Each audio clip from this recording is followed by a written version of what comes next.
My own daughter looked me in the eye and said, "Mom, you have 30 days to get out. This house is mine now." The same little girl I raised alone after her father died, the one I worked double shifts for, painted her bedroom lavender, cheered at every game. She came home broken after her divorce. I welcomed her with open arms. No rent, no questions, just love. But love turned into betrayal. Secret emails, plans to flip my house, threats to call Adult Protective Services and have me declared incompetent. The night she threw my grandmother's rocking chair into a U-Haul, everything changed forever. This is the shocking true story of a mother fighting to keep the only home she's ever known from the child who once called it hers too. Watch before you judge, because no parent should ever feel this pain. My name is Eleanor Hayes, and if you were to drive down Maple Street in quiet little Willow Creek, Ohio, on any ordinary afternoon, you'd probably pass right by my house without a second glance. It's one of those classic American craftsman bungalows. Low-pitched roof, wide front porch with tapered columns, cream-colored siding that's starting to peel just a touch at the edges, and flower boxes under the windows that I still plant with petunias every spring, even though my knees scream at me the whole time I'm kneeling in the dirt. The house isn't fancy. It never was. But for 37 years, it was everything. I still remember the day Tom and I signed the papers in 1985. We were 24, married 6 months, and so broke we had to borrow $50 from my sister just to cover the closing costs. The realtor handed us the keys in the empty living room. Bare hardwood floors, naked walls, that faint smell of fresh paint and possibility. Tom scooped me up right there on the threshold, laughing like a kid, and carried me inside while I pretended to protest. We spent the next 3 months living on peanut butter sandwiches and instant coffee, so we could buy paint, lumber, and a secondhand stove. Every weekend we'd work until our hands blistered, sanding baseboards, stripping wallpaper that looked like it had been hung in the Nixon era, hanging drywall in the tiny second bedroom we swore would one day be a nursery. And then Samantha came. She arrived on a snowy February morning in 1989, tiny and perfect, with Tom's dark hair and my stubborn chin. From the moment the nurse placed her in my arms, I knew this house would never be just walls and a roof again. It became a home. We painted her room pale lavender because she kicked so hard during the ultrasound, they said she was already dancing. Tom built her a crib with his own hands, sanding every rail until it was smooth as silk so she'd never catch a splinter. I hung a mobile of little paper stars above it and sang her "You Are My Sunshine" until my voice cracked every single night. The years blurred in the best way. Birthday parties in the backyard with dollar store balloons and homemade sheet cake, summer evenings on the porch swing while fireflies blinked like tiny lanterns, Samantha learning to ride her bike without training wheels right there on the cracked driveway, Tom running alongside, one hand on the seat, promising he wouldn't let go until she said so. She said so after half a block, and he did, and she wobbled, then steadied, then flew. I watched from the front steps with tears streaming down my face, thinking, this is it. This is what we worked for. Tom got sick when she was 12, pancreatic cancer, the kind that doesn't give warnings and doesn't give second chances. He fought for 14 months, chemo that turned his skin gray, radiation that burned his throat raw, hospital stays that stretched into weeks. I took every extra shift the hospital would give me, night after night in the ER, stitching up drunks and soothing scared kids, all so we could keep the lights on and the mortgage paid. Samantha would sit with him after school, reading her chapters from her fantasy books even when he was too weak to answer. She'd hold her hand and tell her about her day like nothing was wrong, like if she just kept talking, he'd stay. He didn't. The funeral was small.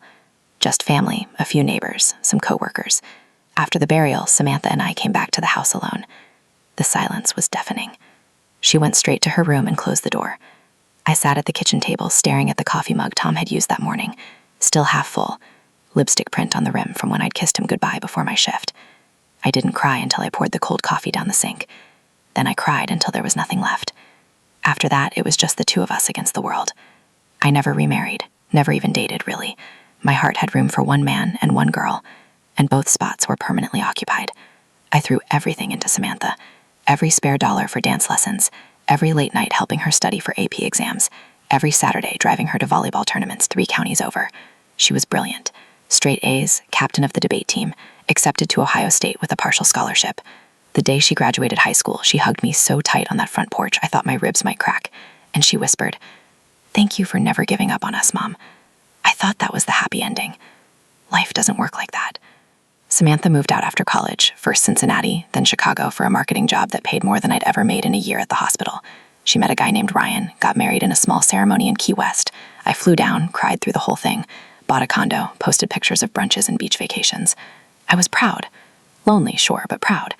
The house felt too big without her laughter echoing down the hallway, but I filled the quiet with gardening, book club, volunteering at the animal shelter. I told myself it was normal. Kids grow up, they leave. That's how it's supposed to be. Then the calls started changing. She sounded tired, distant. Ryan was working late a lot. Money was tight. One day she called crying, said he'd left, cleaned out their joint account, filed for divorce before she even knew the papers were coming. She had nowhere to go. Could she come home, just for a little while? Of course she could. This was her home. She showed up with 2 suitcases and red-rimmed eyes. I made her favorite, chicken pot pie with the flaky crust she loved as a kid. We sat at the kitchen table until 2 in the morning, talking, laughing, crying. She said she just needed time to reset. I said, "Take all the time you need. No rent, no pressure. You're my daughter. This is your house too." Months passed. A year. 2. She got a new job, good pay, remote, downtown office when she wanted it. She started dating again. She talked about moving out soon. But the soon never came. And slowly, very slowly, things began to shift. Little comments at first. "You're getting forgetful, Mom. Did you pay the water bill? You really should think about downsizing. This place is too much for one person. Those stairs are dangerous. What if you fall?" I laughed them off. I was 61, not 90. My knees hurt, sure, but I still climbed them twice a day without thinking. Still mowed the lawn, still shoveled the walk in winter. Then one evening I came home from work and found her in my office, my little spare bedroom turned filing room, flipping through the drawer where I kept the deed, the mortgage statements, my will. She startled when I cleared my throat. "Just organizing for you, Mom," she said with that too sweet smile she used to flash when she was 10 and wanted extra screen time. "You know how scattered your papers get." I nodded. Let it go. But that night, lying in the dark, listening to the old house creak the way it always had, I felt something cold settle in my chest, a whisper of unease I couldn't name. I should have listened to it. Because 3 weeks later, on a cold, gray Thursday in October, I walked up my own driveway and saw a U-Haul truck parked in front of my porch. 2 men in coveralls were carrying my grandmother's rocking chair out the front door. Samantha stood on the steps, arms crossed, watching them. She looked right at me. "Mom," she said, voice calm, almost gentle. "We need to talk." And in that moment, rain starting to spit from the sky, my daughter blocking the door to the only home I'd ever owned, I realized the nightmare wasn't coming. It was already here. Looking back, the signs were there long before the U-Haul showed up in my driveway. They weren't fireworks or screaming matches. They were quiet little fractures, the kind you tell yourself are just normal family stuff until the whole foundation starts to ground. I wish I'd paid more attention. I wish I'd trusted that cold feeling in my gut instead of drowning it in hope and denial. But love makes you blind in the strangest ways. Samantha moved back in on a muggy August afternoon in 2023. She pulled up in her silver Honda Civic, the back seat crammed with black garbage bags and a couple of IKEA boxes. Her eyes were puffy, her hair in a messy bun, and she looked smaller than I remembered, like the confident 31-year-old marketing executive had shrunk back into this scared teenager who used to crawl into my bed after nightmares. I didn't ask for details right away. I just opened the door wide, hugged her until she stopped shaking, and said, "You're home, baby. That's all that matters." The first few weeks were almost like old times. We cooked together, spaghetti carbonara the way Tom used to make it, with extra pancetta because she always loved the crispy bits. We binge-watched old sitcoms on the couch, her head on my shoulder, laughing at lines we'd heard 1,000 times. She talked about how she found receipts for dinner she'd never been invited to. I listened. I nodded. I didn't push. I figured she'd tell me everything when she was ready. She got a new job pretty quickly, remote marketing coordinator for a mid-sized firm in Columbus. Good benefits, decent pay, flexible hours. She set up a little desk in the spare bedroom upstairs, the one that used to be hers, strung fairy lights around the window, and started working in yoga pants and hoodies. I was proud of her resilience. I told her so every chance I got. But slowly, the air in the house began to change. It started with small comments, tossed out casually like they didn't carry weight. One morning over coffee, "Mom, you left the stove on again last night. I smelled gas when I came down for water. I frowned. I didn't cook after dinner. She shrugged. Maybe you forgot. It happens. Another time, I was folding laundry in the living room when she walked past and said, "You know, this couch is really worn out. The springs are shot. You should replace it before someone gets hurt." I laughed. "It's been here since you were in diapers. It's got character." She didn't laugh back. She just gave me this look, half pity, half something sharper, and said, "Character doesn't pay hospital bills if you fall." I brushed it off. She was stressed. Divorce does that to people. She was projecting her own fears onto me. That's what I told myself. Then came this stairs thing. Our house has a narrow staircase, steep, wooden, with a creaky banister Tom refinished himself back in '92. I've climbed those stairs twice a day for decades without issue. But one evening I was carrying a basket of clean towels up, and Samantha appeared at the bottom, arms crossed. "Mom, seriously, those stairs are a death trap. You're not 20 anymore." "I'm fine," I said, a little sharper than I meant to. "You almost tripped on the rug at the top last week, I saw it." I caught myself. "What if next time you don't?" I set the basket down hard enough that the towel spilled. "Samantha, I've lived here longer than you've been alive. I know my own house." She softened her voice then, the way she used to when she wanted something. "I'm just worried about you, that's all. Maybe we should look at some options. Condos downtown or those new senior apartments on Maple Grove. No stairs, maintenance included. You wouldn't have to worry about the yard anymore." I stared at her. "I like my yard. I like my stairs, and I'm not moving anywhere." She held up her hands. Okay, just thinking out loud." But she wasn't just thinking out loud. She was planting seeds. The forgetfulness comments came next, and they stung the worst. I'd always been organized. Hospital shifts taught me that. Charts, schedules, meds, everything in its place. But Samantha started pointing out little slips. "You left your keys in the fridge yesterday. Did you really forget to take your blood pressure pill this morning? I found the bottle still full. You told me the same story about Mrs. Jenkins at book club twice this week." Each time I check myself. Had I done those things? Maybe I had. I was 61. Memory isn't perfect. But the way she said it, gentle, concerned, almost rehearsed, made my skin prickle. Then there was the night I found her in my office. I'd come home from a late shift around 11. The house was dark, except for the soft glow under the office door. I pushed it open quietly. Samantha was at my desk, the file drawer open, the one where I kept important papers. Deed, mortgage statements, insurance policies, my will, Tom's death certificate, Samantha's birth certificate. She had a stack of folders in her lap, flipping through pages with a pen light on her phone. She jumped when the floor creaked. "Mom, you scared me." "What are you doing?" She closed the drawer fast, too fast. "Just organizing. Your filing system is a mess. Dates all over the place, papers jammed in wrong folders. I figured I'd help. You know how scattered you get with paperwork." Scattered. There was that word again. I stood in the doorway, arms folded, heart thudding. "I've kept those files the same way for 20 years. I know exactly where everything is." She smiled, that bright, disarming smile she used to flash when she got caught sneaking cookies before dinner. "I know, I just wanted to make things easier for you. You work so hard." I didn't buy it. Not completely. But I let her hug me goodnight. I let her say she loved me. I let her go back to her room. That night I lay awake listening to the house settle, the familiar pops and sighs of old wood, and wondered when my daughter had started looking at my life like a problem to solve. Or worse, like an asset to manage. I told myself I was being paranoid. She was hurting. Divorce messes with your head. She was lashing out at the nearest safe target, me. It would pass. But deep down, in the quiet dark, a small, cold voice kept whispering, "What if it doesn't?"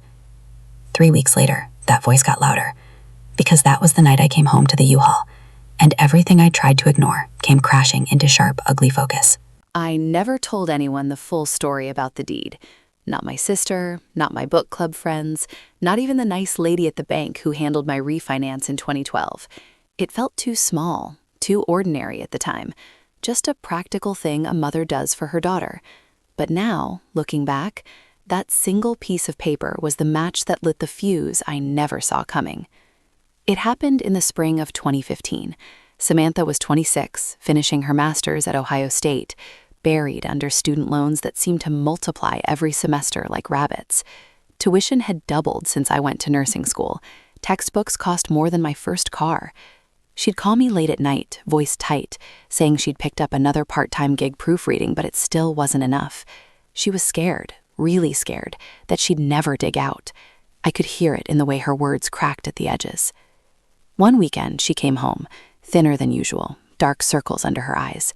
We sat at the kitchen table over leftover lasagna, and she finally broke down. "Mom, I don't know how I'm going to pay this off. They're talking about garnishing wages after graduation. I can't even breathe. I reached across the table and took her hand. Her fingers were cold.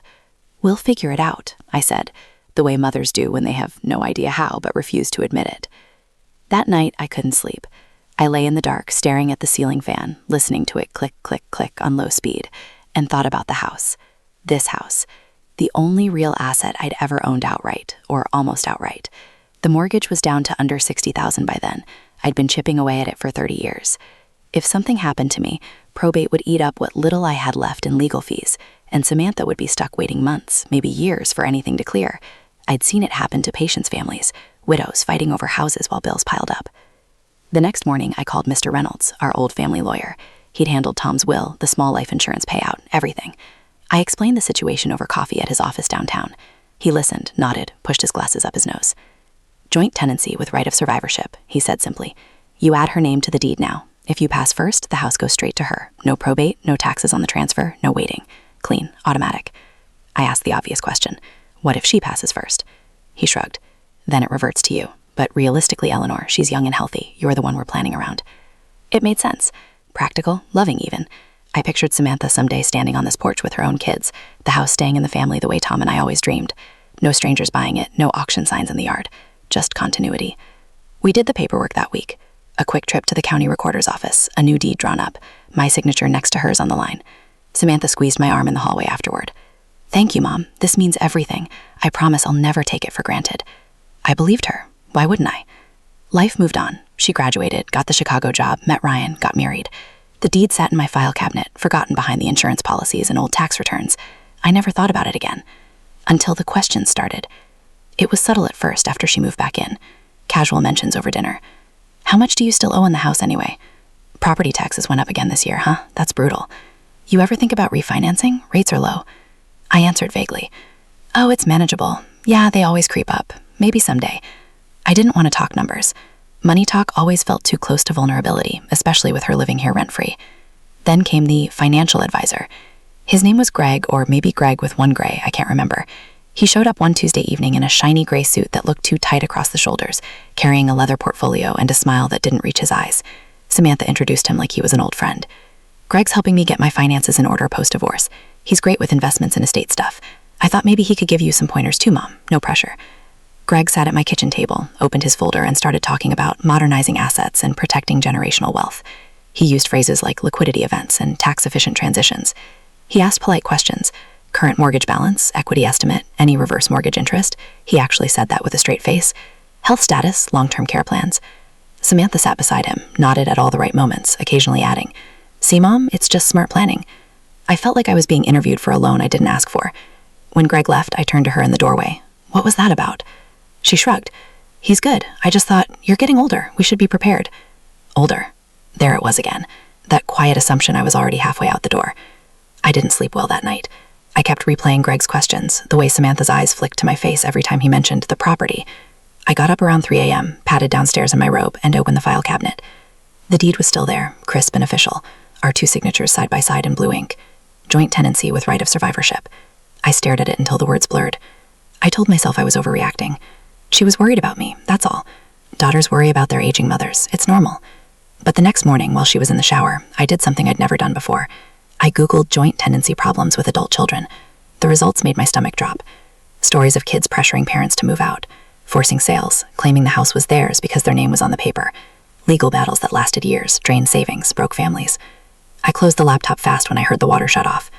That afternoon, I called Mr. Reynolds again. His secretary said he'd retired last year, but his son, young Mr. Reynolds, was taking clients. I made an appointment for the following week. I didn't tell Samantha. I didn't tell anyone. I just kept living in the house that built us, walking the same halls, sleeping in the same bed, while the deed in the drawer started to feel heavier than the entire mortgage ever had. And every time Samantha smiled that too sweet smile or asked another innocent question about the house, I felt the first real thread of fear wrap around my heart. Because practical love can turn into something else when money's on the table. And I was starting to wonder if my daughter had already decided what came next. The rain started around 4 that afternoon. Slow at first, just fat drops tapping the roof like impatient fingers, then harder, turning the gutters into rushing rivers. I'd finished my shift early. One of the other nurses had a family emergency, so they sent me home at 3:30 instead of 7. I was tired, feet throbbing in my clogs, but looking forward to a quiet evening. Hot tea, maybe a rerun of Jeopardy, and the comfort of knowing Samantha was upstairs working, the house alive with the soft click of her keyboard. I pulled into the driveway and froze. A white U-Haul van sat crookedly in front of the garage door, back ramp down. 2 men in navy coveralls were hauling furniture out the front door. My grandmother's oak rocking chair first, the one with the worn velvet cushion where I used to nurse Samantha at 2 a.m. Then a stack of cardboard boxes marked Eleanor's things in black Sharpie. My boxes, my handwriting. I killed the engine and sat there for a long second, rain drumming on the roof of my old Honda, heart slamming so hard I could feel it in my throat. This wasn't a mistake. This wasn't movers for someone else. This was my house, my porch, my life being carried out in pieces. I got out slowly, umbrella forgotten on the passenger seat. Rain soaked my scrubs in seconds. I walked up the cracked concrete path like I was moving through water. Samantha stood on the top step, arms folded, hair pulled back in a tight ponytail. She wasn't crying. She wasn't yelling. She looked calm, too calm, like she'd rehearsed this moment in front of a mirror. "Mom," she said as I reached the bottom of the steps, "we need to talk." I climbed the 3 stairs, water dripping from my hair onto the welcome mat. Up close, I could see the tightness around her mouth, the way her jaw flexed like she was biting back something bigger. "What the hell is this?" My voice came out quieter than I expected, almost polite. She glanced at the movers, 2 big guys pretending not to listen, then back at me. "Let's go inside. It's pouring." I followed her through the front door. The living room smelled like cardboard and wet cardboard. Half the furniture was gone. The end tables, the lamp with the stained glass shade Tom bought me for our 10th anniversary, most of the bookshelves stripped bare. My photo albums were stacked in a corner like they were already trash. She closed the door behind us. The click sounded final. "I've been thinking about this for a while," she started. No preamble. No, "I'm sorry." Just facts delivered in that measured voice she used in client meetings. "The house is in both our names. Joint tenancy with right of survivorship. You know what that means." I did. Mr. Reynolds had explained it years ago, back when I thought it was a gift instead of a trap. She kept going. "Legally, I can petition the court for partition, force a sale if we can't agree, or I can buy out your half. But selling would be messy. Realtor fees, capital gains, all that. I don't want to do that to you, or to us." Us. The word tasted better. There is no us in this right now. She ignored that. "I've met someone. His name is Derek. We're serious, really serious. He's good for me, stable. We want to start fresh, build something. This house is perfect. Big enough for 2, great location, equity we can use. You don't need all this space anymore. The stairs, the yard, the upkeep, it's too much. You've said it yourself." "I've never said that." "You've complained about your knees, about the snow last winter, about how hard it is to mow. That's not the same as wanting to leave my home." She sighed, like I was being unreasonable. "I'm trying to make this easy. There are assisted living places nearby, Sunrise on Maple Grove or that new one by the hospital. Private rooms, meals included, activities. I checked. They're not cheap, but I'll help with the first few months until your Social Security and pension kick in fully. You'd be taken care of. Safe." Safe. The word landed like a slap.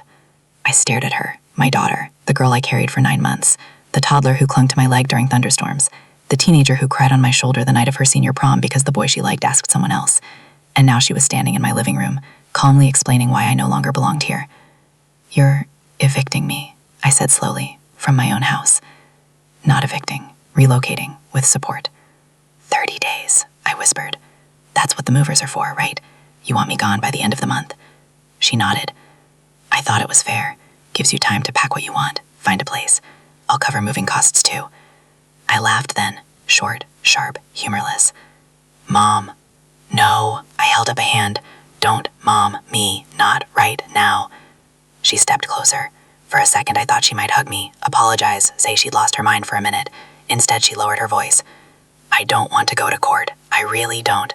But if you fight this, it'll drag on. Lawyers, depositions, stress. You're not young anymore. Your blood pressure's already high.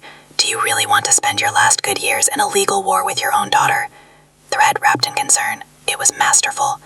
I looked around at the half-empty room, the faded rectangle on the wall where Tom's framed Nady photo used to hang, the spot on the carpet where Samantha used to do cartwheels as a kid. Everything felt smaller, colder. "How long have you been planning this?" I asked. She hesitated, just a flicker. "A few months, since Derek and I started talking about the future. And Derek knows about the deed. Of course, he's practical." Practical. I turned away from her, Walked to the window, watched rain sheet down the glass. The movers were loading the last of my boxes now, tarps over the furniture in the truck bed. One of them glanced up at the porch, then quick looked away. I felt something shift inside me. Not anger, not yet. Something colder, clearer. "You think this is over when I walk out that door?" I said quietly. She frowned. "What do you mean?" "I mean, you're my daughter. I raised you. I buried your father with you holding my hand. I paid for every class, every trip, every dream you chased. And now you stand here telling me I have 30 days to disappear so you can play house with some guy named Derek." Her face hardened. "This isn't about punishing you. It's about what's fair." "Fair." I repeated the word like I was tasting it. "Okay, let's talk fair." I turned back to her. Our eyes looked. "You have 1 week," I said. 1 week to call off the movers, put everything back where it belongs, and get your things together. Because if you don't, I will fight this. I will call every lawyer in this county. I will drag this out until the house falls down around us both, and when the dust settles, you'll be the one wondering how you lost everything you thought you were entitled to. Her mouth opened, then closed. For the first time since I walked in, she looked uncertain. "You can't." "I can," I said, "and I will." I walked past her, up the stairs, my stairs, past the empty spots where pictures used to hang, into my bedroom. I closed the door, locked it. Downstairs, I heard her on the phone, voice low and urgent. "Tell them to stop. Yeah, stop unloading. We're not doing this today." The rain kept falling, and for the first time in weeks, the cold knot in every chest loosened just enough for me to breathe. The war wasn't over. It was just beginning. The night after the argument, sleep didn't come. Not even close. I lay in the dark bedroom that still smelled faintly of the lavender sachet I kept in the dresser drawer, staring at the ceiling fan blades spinning slow, lazy circles. Every creak of the old house felt like a warning. Every car that passed on Maple Street made me sit up, heart racing, convinced it was Samantha coming back with Derek or lawyers or God knows who else.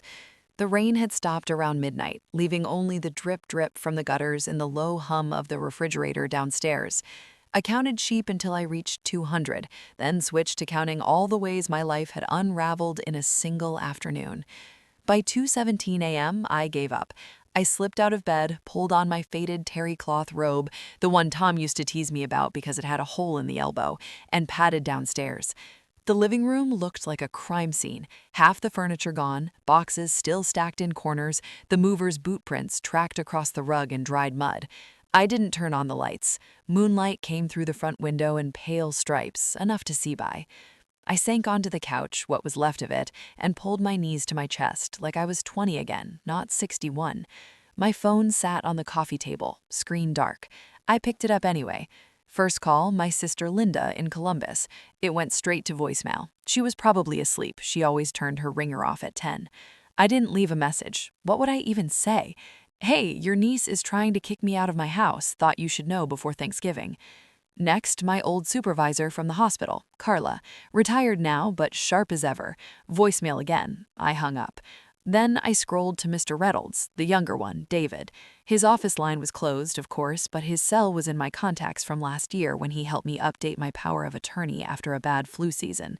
I hesitated, thumb hovering. It was almost 3 in the morning, but I pressed call anyway.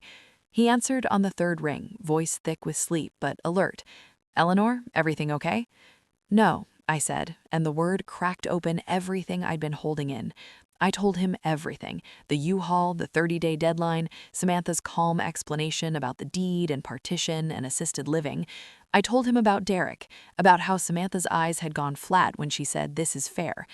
I cried then, ugly, choking sobs I hadn't let out since Tom's funeral. David listened without interrupting. When he finished, he was quiet for a beat. "Okay," he said finally. "First thing, breathe. You're not powerless here. Joint tenancy with right of survivorship gives her strong rights if you pass first, but it doesn't mean she can just throw you out tomorrow. She can file for partition, yes, force a sale or buyout, but that takes time, months, sometimes a year or more if contested, and courts don't like kicking elderly owners out of long-term homes without damn good reason. You've got equity, history, emotional attachment. That matters." I wiped my eyes with the sleeve of my robe. "She said she'd go to court if I fight, said the stress would kill me." She's bluffing to scare you. Classic move. But let's not wait for her to file first. I'll pull the deed tomorrow morning, check the exact wording, see if there's any recent encumbrances. We can file a notice to sever the joint tenancy, convert it to tenancy in common. That kills the automatic survivorship. If something happens to either of you, the share goes through probate or will, not straight to the survivor. It levels the playing field. My heart lifted, just a fraction. Can we do that without her knowing?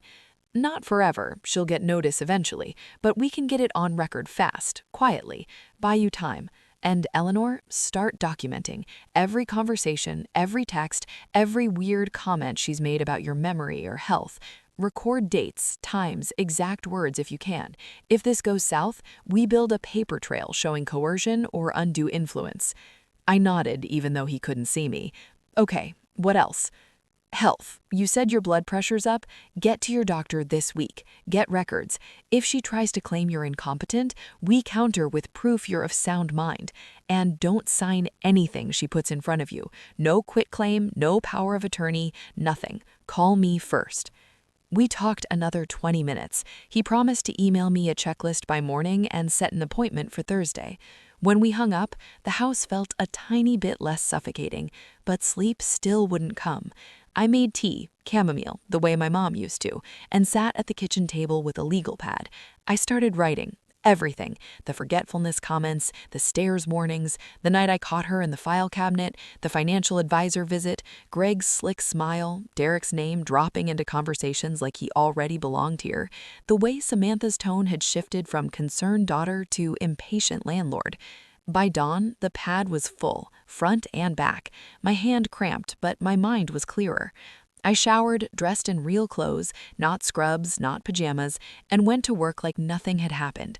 I smiled at patients, charted vitals, joked with the techs. No one asked why my eyes were red. I didn't tell them. When I got home that evening, Samantha was in the kitchen reheating leftover Chinese in the microwave. She looked up when I walked in. "Hey," she said cautiously, "are you okay?" I set my bag down. "I talked to a lawyer today." Her face went still. "Mom, don't." I cut her off. "Don't explain, don't apologize, just know I'm not going anywhere quietly." She stared at me like she was seeing me for the first time. "You're really going to fight this?" "I'm already fighting." For a second, something flickered in her eyes. Regret? Fear? Then it vanished, replaced by that cool mask again. "Suit yourself," she said softly, "but you're making this harder than it needs to be." She took her plate upstairs. The door to her room clicked shut. I stood in the empty kitchen listening to the house breathe around me. The clock on the wall ticked past 7. Outside, the streetlights came on one by one. I didn't cry again that night. Instead, I went back to the legal pad and kept writing, because every sleepless hour was another piece of armor, and I was going to need it all. The days after that confrontation felt like walking on cracked ice.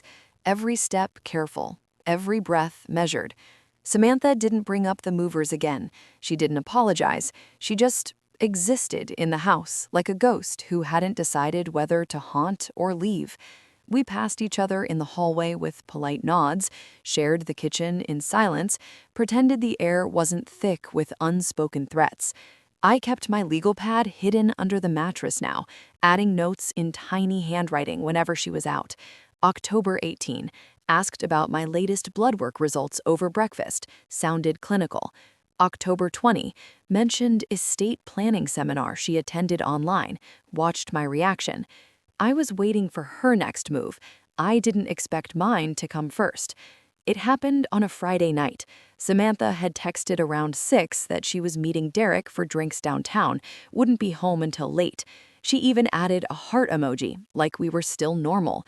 I stared at the message until the screen went dark, then waited another 30 minutes just to be sure her car was really gone from the driveway.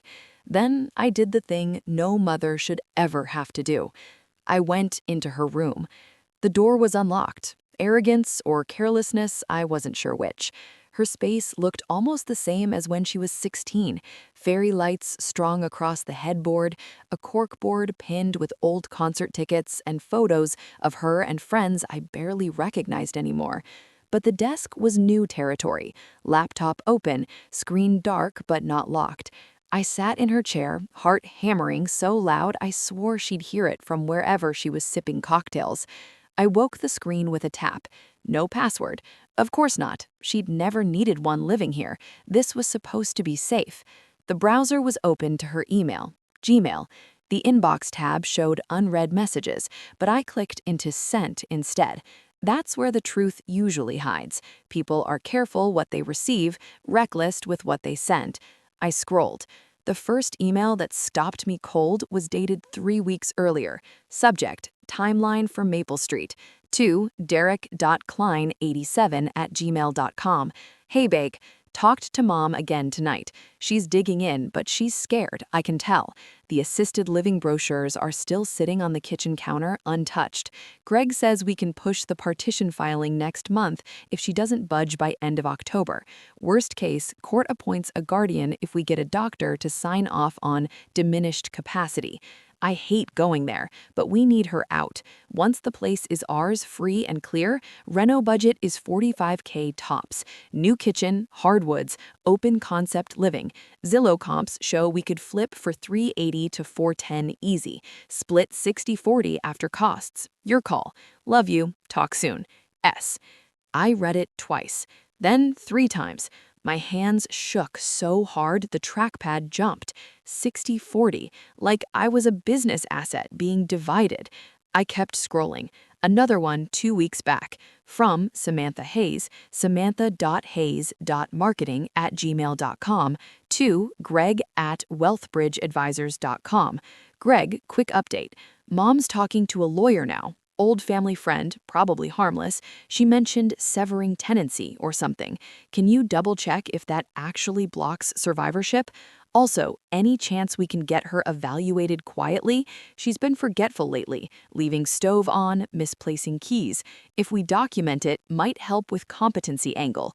Thanks for the patience. You're a lifesaver. Best, Sam. Greg's reply was attached below. Sam, severance converts to tenancy in common. Survivorship gone, but she still owns her half. Partition still possible, just messier. On competency, need medical opinion, not just anecdotes. Suggest encouraging a routine checkup and slipping the doc a heads up. I can refer you to a forensic psych if needed. Keep records. Stay calm. You've got this. Best, Greg. I felt sick. Literally nauseous. I leaned over the trash can under her desk for a second, waiting for the wave to pass. It didn't. Deeper in the sent folder, older emails, back to when she first moved in, to derek.klein87@gmail.com. October 12th last year. Found the deed today while she was at work. My name's still on it. Joint with survivorship. Mom never changed it after college. If something happens to her, house is mine outright. No probate bullshit. We just have to be patient. Derek's reply, forwarded in the chain, patient is fine short term, but I'm not waiting years. Reno and flip timeline, 18 months max. Get her into assisted living by spring. We cash out, buy the lake house we talked about. You in? Her response, all in, always. I closed the laptop slowly, like it might bite me. This wasn't a daughter making a mistake. This wasn't divorce stress or temporary greed. This was calculated, planned. Emails with timelines, percentages, medical manipulation suggestions. They'd been building this for months, maybe longer. Derek wasn't just a boyfriend, he was a partner in this. Greg wasn't just an advisor, he was an enabler. I stood up. My legs felt like they belonged to someone else. I walked to her corkboard, stared at the photo of us from her college graduation, me beaming in the cheap bleachers, her in cap and gown, arms around my neck. I looked so proud, so trusting. I didn't cry, not then. Instead, I took out my phone and photographed the screen, every damning email I could scroll to before the screen timed out. I emailed them to myself, BCC'd David Reynolds for good measure. Then I wiped my fingerprints off the trackpad with my sleeve like some criminal on TV. I left her room exactly as I found it, closed the door softly. Downstairs, I sat at the kitchen table in the dark. The clock glowed 10:42. She'd probably be home soon, tipsy, smelling like gin and perfume, ready to play the dutiful daughter again. But I knew now. This wasn't about needing space or starting over. This was about money, about erasing me so they could cash in on the only thing I'd ever really owned.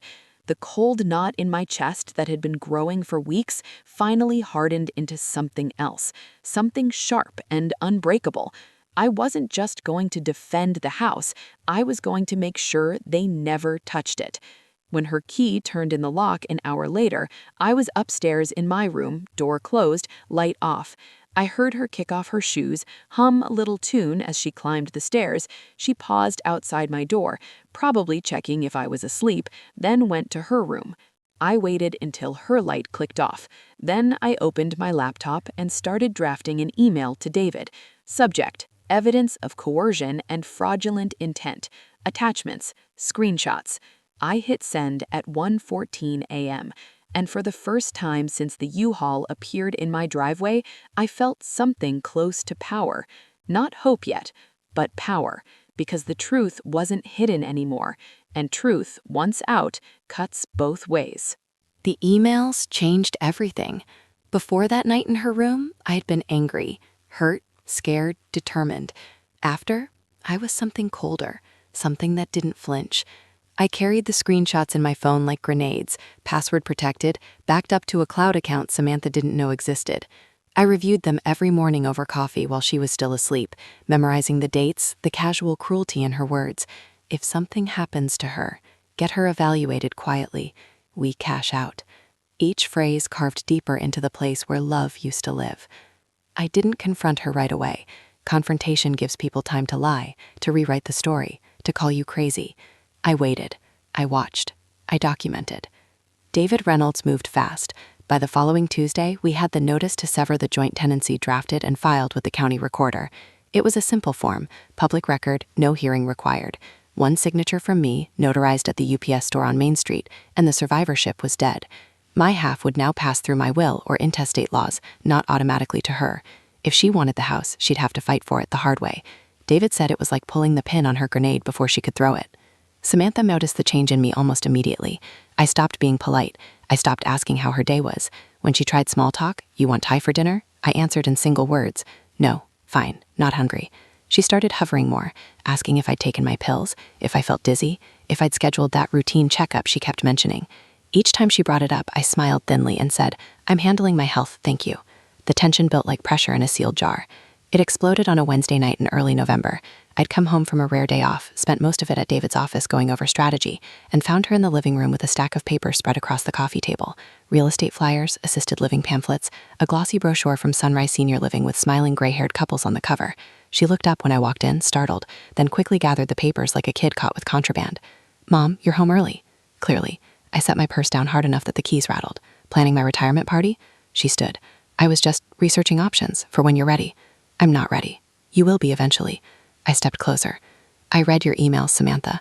Her face drained of color so fast I almost felt sorry for her. Almost. "What?" I read them. All of them. The ones to Derek, to Greg, the timelines, the flip plans, the part about getting me declared incompetent so you could take the house without a fight. I have copies, screenshots, timestamped, backed up. She stared at me, mouth open, then closed it. For a second, she looked like the little girl who used to hide under the kitchen table when she broke something. Then the mask snapped back. "You went through my laptop? That's a violation of privacy. So is trying to steal my house." "I'm not stealing anything. The house is half mine already." "Half. Not all. And not through fraud."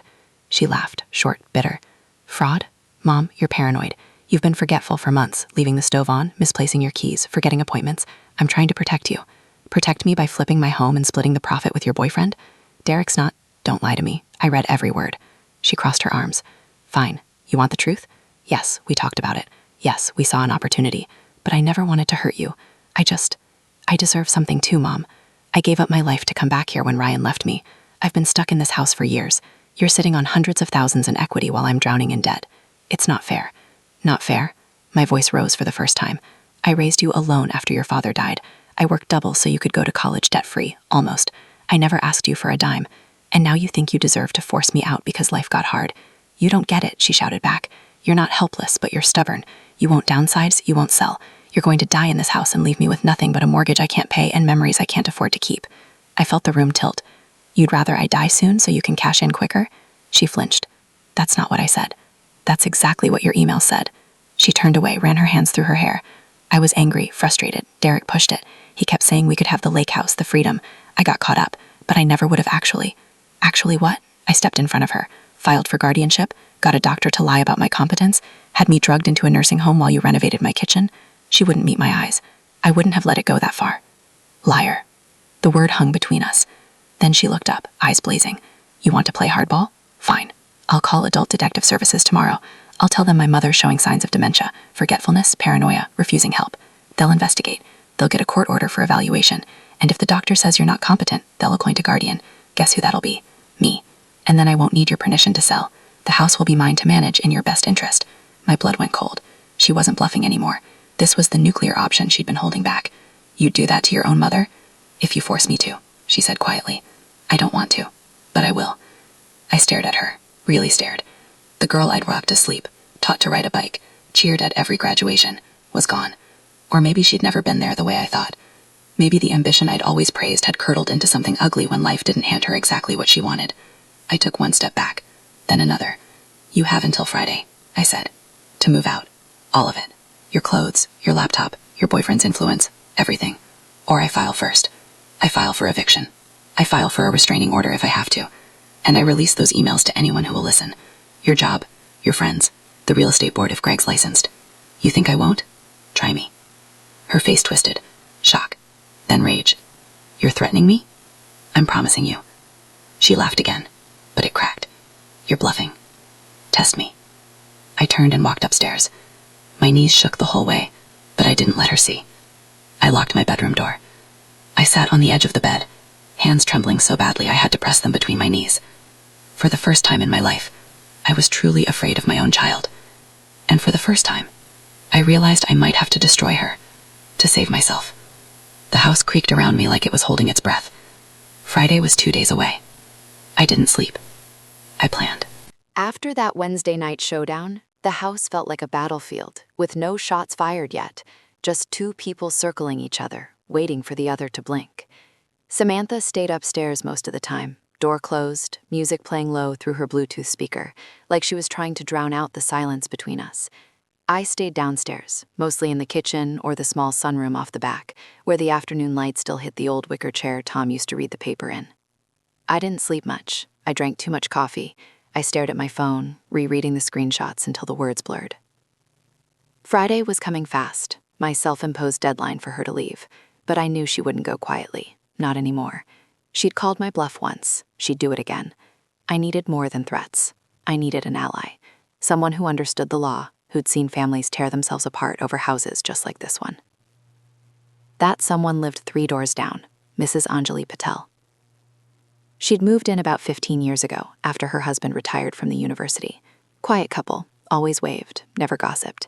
After Mr. Patel passed in 2019, she stayed on alone. I'd see her in her garden early mornings, pruning roses with surgical precision. We'd exchange hellos over the fence, sometimes share zucchini when her plants went crazy. I knew she'd been a probate judge in the county court for 32 years before she retired. People said she was tough but fair, never sentimental, always by the book. I hadn't talked to her about any of this. Shame kept me quiet at first, then fear. What if she thought I was overreacting? What if word got back to Samantha? But Thursday morning, with the clock ticking louder in my head, I walked down the sidewalk in my slippers and knocked on her front door. She answered in a soft gray cardigan, hair in a neat bun, reading glasses perched on her nose. "Eleanor, come in, come in. You look like you haven't slept in a week." I almost laughed. Feels longer. She led me to the living room, same layout as mine, but brighter, warmer, filled with books and framed photos of grandchildren. She poured tea without asking, chamomile, strong, and sat across from me on the sofa. "Tell me," she said simply. I told her everything. The deed from 10 years ago, Samantha moving back, the comments about my memory, the stairs, the downsizing talk, the U-Haul, the emails I'd found, the threats about adult protective services and guardianship, my plan to evict her by Friday if she didn't leave. When I finished, my hands were shaking around the teacup. Mrs. Patel listened without interrupting once. No gasps, no, "oh my goodness," just steady, dark eyes taking it all in. When I stopped, she set her cup down carefully. "Joint tenancy with right of survivorship," she said. "You added her name as a gift, correct? No consideration paid?" "Yes, just estate planning." She nodded. Common, well-intentioned. often disastrous when relationships sour. She leaned forward. Good news first. You already severed it. The notice you filed converts the ownership to tenancy in common. Survivorship is gone. If you die tomorrow, your half doesn't go straight to her. It goes through your will or intestate succession. She'd have to deal with probate, creditors, maybe other heirs if you name them. That alone takes away her quickest path to full control. I exhaled. David said the same. Your lawyer's right. Now the harder part. Partition is still possible. She can file to force a sale or buyout. Courts usually order a sale if the property can't be physically divided, which a single-family home can't. But judges have discretion. They look at factors. Length of ownership, who paid the mortgage, who lives there, health of the parties, any evidence of undue influence or bad faith. I swallowed. She has emails planning to flip it, talking about getting me declared incompetent. Mrs. Patel's eyes sharpened. That's coercion, undue influence. If you can prove intent to defraud or manipulate, especially if she follows through with an APS call, that strengthens your position dramatically. Courts hate when adult children weaponize guardianship against parents. It's elder abuse in slow motion. She paused.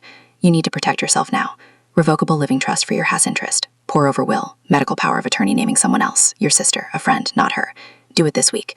And then a full physical. Blood work, cognitive screening, baseline records. If she pushes for an evaluation later, you'll have proof you're competent. I nodded, writing notes on the back of an envelope I'd pulled from my pocket. One more thing, she said quietly. Emotional preparation. If she files, this could drag on. Depositions, mediation, maybe trial. You'll hear things said about you. Forgetful, unstable, a danger to yourself. It will hurt, deeply. But you're not fighting for a house. You're fighting for your dignity, for the right to grow old on your own terms. Tears pricked my eyes then, first time in days. I never thought she turned into this. Mrs. Patel reached across and squeezed my hand, firm, warm. Children can surprise us, sometimes the worst way. But you didn't raise a monster. You raised a person who's lost her way. Greed does that. Fear does that. Doesn't make it forgivable, but it makes it human. She stood. Come to my office tomorrow, my old study in the back. I still have my forms, my seal. We'll draft the trust addendum and the new POA. No charge. Consider it neighbor helping neighbor. I stood too. Anjali, thank you. Don't thank me yet, she said with a small smile. Thank me when she's gone and you're still sleeping in your own bed. I walked home feeling lighter. Not fixed, but steadier. The cold November air smelled like burning leaves from someone's yard. When I stepped inside, Samantha was in the kitchen, scrolling her phone. She looked up. Where were you? Next door, I said evenly, talking to Judge Patel. Her eyes widened, just a flicker, then narrowed. The retired judge, yes. She set her phone down slowly. What did you tell her? Everything she needs to know. Samantha's jaw tightened. You're really doing this? I already did. She stared at me for a long moment. Then she laughed, low, disbelieving. You think an old neighbor and some paperwork are going to stop me? I think the law is going to stop you, I said. And if you call APS tomorrow like you threatened, I'll have those emails ready for the investigator. Every word, every plan, every mention of getting me evaluated. Her face went pale. You wouldn't. Try me. She turned away, gripped the counter. Her shoulders rose and fell like she was fighting for control. I didn't wait for her reply. I walked past her, up the stairs, my stairs, and into my room. I closed the door, locked it, and for the first time since this nightmare started, I allowed myself one small private thought. I might actually win this. Mrs. Patel's words echoed in my head. You're not fighting for a house. You're fighting for your dignity. She was right. And tomorrow, we'd make it official. Friday came and went without a single box being packed. Samantha didn't leave. She didn't even pretend to start. Instead, she doubled down, staying out late, coming home smelling like wine and expensive cologne, leaving passive-aggressive notes on the fridge. We need to talk when you're ready to be reasonable. I ignored them. I kept my door locked at night. I kept my phone charged and my screenshots backed up in 3 places. David Reynolds had the eviction paperwork drafted and ready to file on Monday if she didn't budge. Mrs. Patel had notarized my new revocable trust and medical power of attorney the day before, naming Linda as my agent instead of Samantha. The papers were filed. The lines were drawn. But nothing prepared me for that Saturday night. It started quietly. I was in the sunroom with a cup of chamomile and an old photo album. Pictures of Tom holding baby Samantha on the front porch swing, her tiny fist wrapped around his finger. I was trying to remember the good parts, trying to find a thread of the daughter I used to know. Around 10:30, I heard the front door open, harder than usual, like someone had kicked it. Voices followed, low at first, then rising. Samantha's voice, sharp, slurred. You said you'd handle it. You said it would be easy. A man's voice, deeper, impatient. Derek, I assumed. I'd never met him, but I'd seen his face in her phone photos. Square jaw, gym bro smile, the kind of guy who posts motivational quotes on Instagram. Not my fault she lawyered up, Sam. You said she was forgetful, not combative. She is forgetful. She's just stubborn. You're the one who told me the survivorship was ironclad. Now it's gone. We're looking at a year-long court fight, maybe more. My investors are already asking questions about the flip timeline. There was a crash, glass breaking. A bottle? A lamp? I set the album down quietly and crept to the hallway, staying in the shadows at the top of the stairs. Samantha was pacing the living room, barefoot, hair wild. Derek stood near the fireplace, tall, broad-shouldered, wearing a black leather jacket like he thought he was in a movie. Empty wine glasses on the coffee table, a half-drunk bottle of Cabernet tipped over, red pooling on the hardwood. "I'm not losing this," she said, voice cracking. "This house is all I have left. You promised—" "I promised a quick flip, not a war with your mom. Assisted living was supposed to be simple. You get her in, we renovate, we sell. Now she's got trust docs, a judge neighbor, probably a restraining order next. I'm out if this drags." Samantha stopped pacing. "Out? You're out? After everything?" Derek shrugged. "I've got other deals. Lake House isn't worth the headache. You want to keep fighting your own mom? That's on you. I'm not going down for elder financial abuse charges."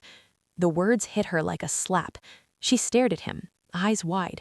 "You said—" "I said what you wanted to hear. Wake up, Sam. This was always about the money. You knew that." She lunged then, not at him, but at the nearest thing, a framed photo on the mantel. It was us, me and her at her wedding, arms around each other, smiling like nothing could ever break us. She hurled it at the wall. Glass exploded. The frame clattered to the floor. Derek stepped back. "Jesus, you're losing it." "Get out," she whispered. "What?" "Get out." He laughed once, short, cold, then grabbed his keys from the table. "Fine, call me when you grow up." The front door slammed behind him. The house shook. Samantha stood in the middle of the living room, shoulders heaving. For a long moment, she didn't move. Then she sank to the floor, knees to her chest, and started to cry, deep, wrenching sobs that echoed up the stairs. I stayed hidden, watching. Part of me wanted to go down, to hold her like I did when she was little. The bigger part, the part that had read those emails, kept me rooted. After maybe 10 minutes, she wiped her face with her sleeve and looked around like she was seeing the room for the first time. Her eyes landed on the broken frame. She crawled over, picked up the photo. The glass was shattered, but the picture was intact. She stared at it, stared at me smiling back at her. Then she whispered, so soft I almost didn't hear, "Mom, I didn't mean for it to go this far." I stepped out of the shadows then. The stair creaked under my foot. She looked up, startled. Mascara streaked down her cheeks. Her eyes were red, swollen, terrified. I didn't speak right away. I came down slowly, one step at a time, until I was standing in front of her. She didn't get up. She just looked at me like a child caught in the worst trouble of her life. "I heard everything," I said quietly. She nodded. A fresh tear slipped down. "Derek's gone," she said, voice small. "He left me, said the plan's too risky now, said I'm on my own." I didn't say good or I told you so. I just waited. I thought if I could just get the house, flip it, start over, I'd feel like I had control again. After Ryan, after everything, I felt so empty. And the house, it was right there, half mine already. I told myself it wasn't stealing, it was reclaiming. "You were going to have me declared incompetent," I said, no anger in my voice, just fact. She flinched. "I never would have gone through with it, I swear. It was talk, anger." Derek kept pushing. "Stop blaming him," I cut in. "You wrote the emails, you made the plans. You stood in my driveway and told me I had 30 days. She bowed her head. "I know." Silence stretched between us, long, heavy, full of years. Finally, she looked up. "What happens now?" I took a breath. "You have 1 week, not 30 days. 1 week to move out. All of it. Your things, your plans, your excuses. I'll help you find an apartment if you need it. I'll even co-sign if your credit's bad. But you leave this house, and you don't come back until you understand what you almost destroyed." Her lip trembled. "Mom, no hugs, no promises. Not yet. Maybe not ever. You broke something that might not fix." She nodded slowly. Tears kept falling, but she didn't argue. I turned and walked back upstairs. At the top, I paused. "One more thing," I said, without looking back. "Call off any APS nonsense. If I get one investigator at my door, those emails go to your boss, your friends, the bar association if Greg's licensed. Everywhere." She whispered, "I already deleted the drafts. I'm done." I didn't believe her completely, but I believed she was scared enough to mean it tonight. I closed my bedroom door, locked it, and sat on the edge of the bed listening to her cry downstairs until the house went quiet. The night that everything changed wasn't loud explosions or police sirens. It was a broken picture frame, a boyfriend walking out, and my daughter finally seeing what she'd become, and me finally finding the strength to say no. Monday morning, David would file the eviction if she hadn't started packing, but something told me she would, because the war wasn't over. It had just found its ending. She left 5 days later, on a gray Wednesday morning in mid-November, the kind of day where the sky looks like wet concrete and the wind carries the smell of burning leaves from someone else's yard. I watched from the front window as she loaded the last suitcase into the trunk of her Civic. No U-Haul this time, no movers, just her, alone, carrying boxes she'd packed in silence the night before. She didn't ask for help. I didn't offer. The night Derek walked out, something in her had cracked wide open. The next morning, she came downstairs, eyes puffy, hair unwashed, and sat at the kitchen table while I made coffee. She didn't speak for a long time. When she finally did, her voice was small, almost childlike. "I'm sorry, Mom." 3 words, simple, but they landed like stones in still water, rippling out years of everything unsaid. I poured her a cup without looking at her. Sorry doesn't erase the emails, or the 30-day deadline, or the way you looked at me like I was already gone.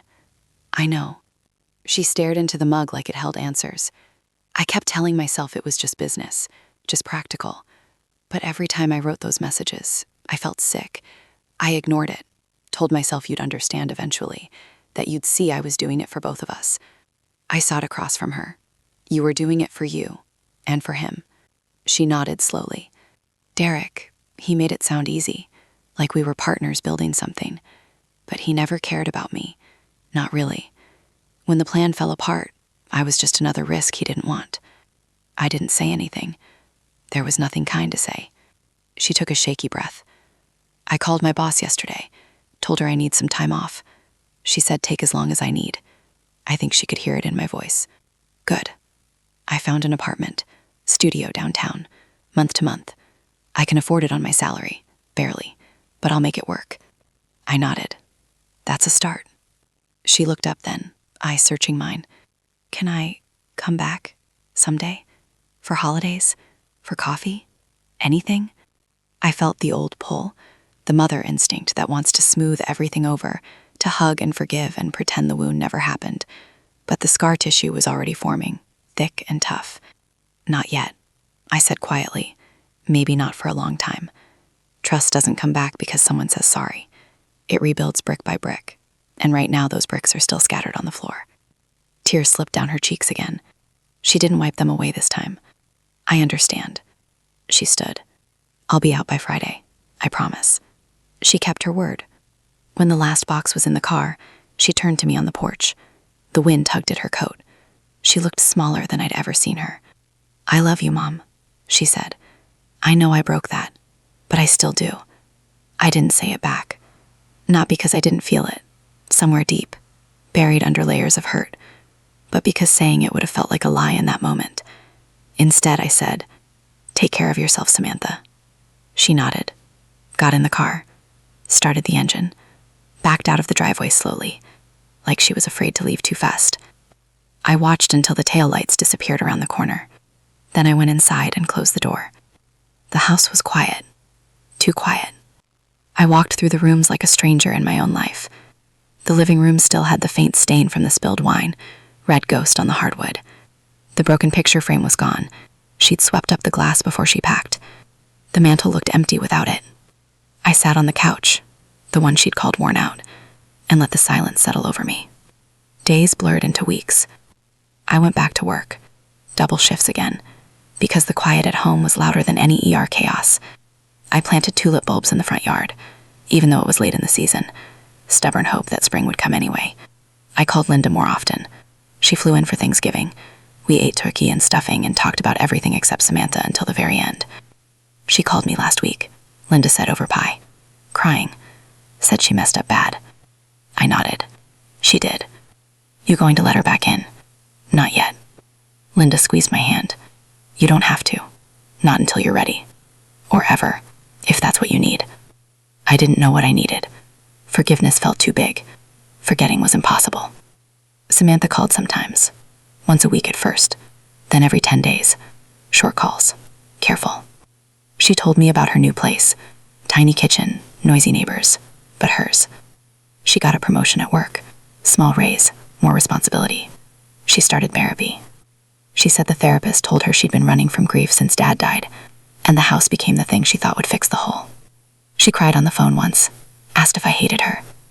I don't hate you, I said. I just don't trust you yet.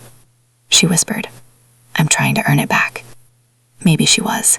Maybe she wasn't. Time would tell. Christmas came. She sent a card. No present. Just a handwritten note inside. Thinking of you. Hoping you're okay. Love. Sam. I put it on the mantel where the broken frame used to be. The house still felt empty, but less like a crime scene. I hung new curtains in the living room. Repainted the kitchen a soft sage green. Little acts of reclaiming. Every night before bed I walked the halls, past her old room, now just a guest room with a bed made, and no clothes in the closet. I whispered to the walls, to the memories, to the empty spaces. No one will ever take this home from me again. And I mean it. I'm 61. My knees still ache on the stairs. My blood pressure's better since I cut the stress, or most of it. I garden. I read. I volunteer at the shelter on Saturdays. I live alone, but not lonely. Not anymore. If you're a parent reading this, hug your kids. Love them hard, but keep your eyes open. Teach them boundaries. Teach them consequences. Teach them that love doesn't mean ownership. Because the child you raise can still turn into someone who sees you as an obstacle instead of a person. I learned that the hard way, and I survived it. The house that built us still stands on Maple Street. Porch light on. Petunias in the boxes even in winter pots now. It's mine. Fully. Finally. And every creak in the floorboards feels like a reminder. I earned this peace. One heartbreaking night at a time.